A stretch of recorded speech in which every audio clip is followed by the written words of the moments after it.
اعوذ باللہ من الشیطان الرجیم بسم اللہ الرحمن الرحیم الصلاۃ والسلام علیک یا رسول اللہ وعلی آلک واصحابک یا حبیب اللہ الصلاۃ والسلام علیک یا نبی اللہ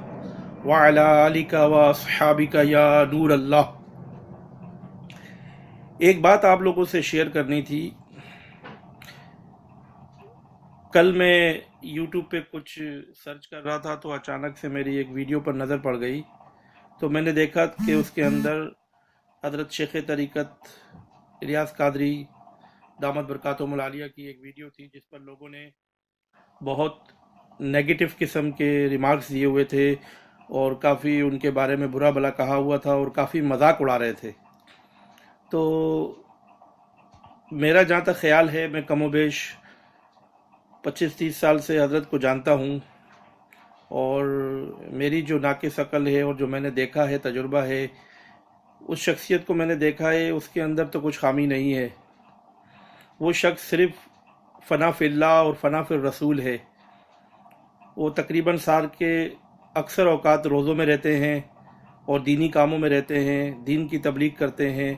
اور آج انہی کے تمام یہ فیضان کرم ہے کہ دنیا کے کم و بیش 200 سے زائد ممالک میں دین کا کام پھیل رہا ہے، اور دعوت اسلامی جو کہ ہماری تنظیم ہے، الحمدللہ اس کو فروغ مل رہا ہے، اور کوئی چیز ڈھکی چھپی نہیں ہے۔ لیکن جو بات کرنی ہے وہ یہ ہے کہ آپ کے پاس اگر وقت ہو اور آپ جائیے دیکھیے، وہ شخص جو ہے وہ لوگوں کو کیا تعلیم دیتا ہے، وہ لوگوں کو اخلاقیات سکھاتے ہیں، وہ لوگوں کو دین کی طرف بلاتے ہیں۔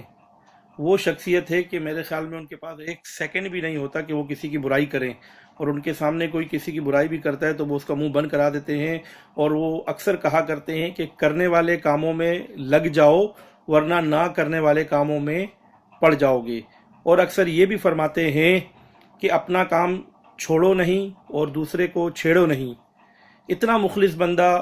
اس دھرتی پہ موجود ہے، الحمدللہ۔ بہت افسوس ہوتا ہے کہ لوگ ایسے عاشق رسول صلی اللہ علیہ وسلم کے بارے میں غلط بیانات دیتے ہیں۔ کیا ملتا ہے آپ لوگوں کو؟ مت کیجیے ایسا، خدا را باز آ جائیے۔ یقیناً بالیقین اللہ تبارک و تعالیٰ بھی آپ سے ناراض ہوں گے، اور حضور صلی اللہ علیہ وسلم کا دل بھی رنجیدہ ہوگا، کیونکہ یہ وہ شخصیت ہے جو کہ حضور صلی اللہ علیہ وسلم کے عشق و محبت میں بالکل فنا ہو چکے ہیں۔ الحمدللہ مجھے آپ کو یہ بتاتے ہوئے فخر محسوس ہوا ہوگا کہ کراچی میں ایسے ایام گزرے ہیں ماضی میں، جب کہ اتنی زیادہ سیکورٹی نہیں تھی اور اتنے خدشات اور خطرات نہیں تھے، تو ہم نے حضرت کے ساتھ کچھ ایام گزارے ہیں، کافی ملاقاتیں رہی ہیں، محافل میں رہے ہیں، تو ہم نے پوری رات حضرت کو دیکھا۔ حضرت ایک محفل میں پوری رات صلاۃ والسلام اور نعتیں پڑھتے رہے۔ یہ تو فنا فی اللہ اور فنا فی الرسول شخصیت ہے۔ تو خدا را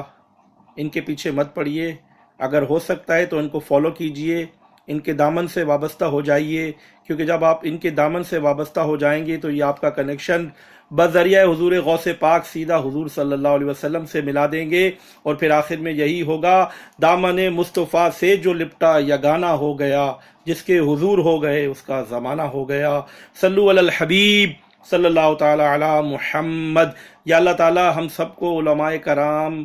اور بزرگان دین کی عزت احترام کرنے والا بنا، با ادب با نصیب، بے ادب بے نصیب۔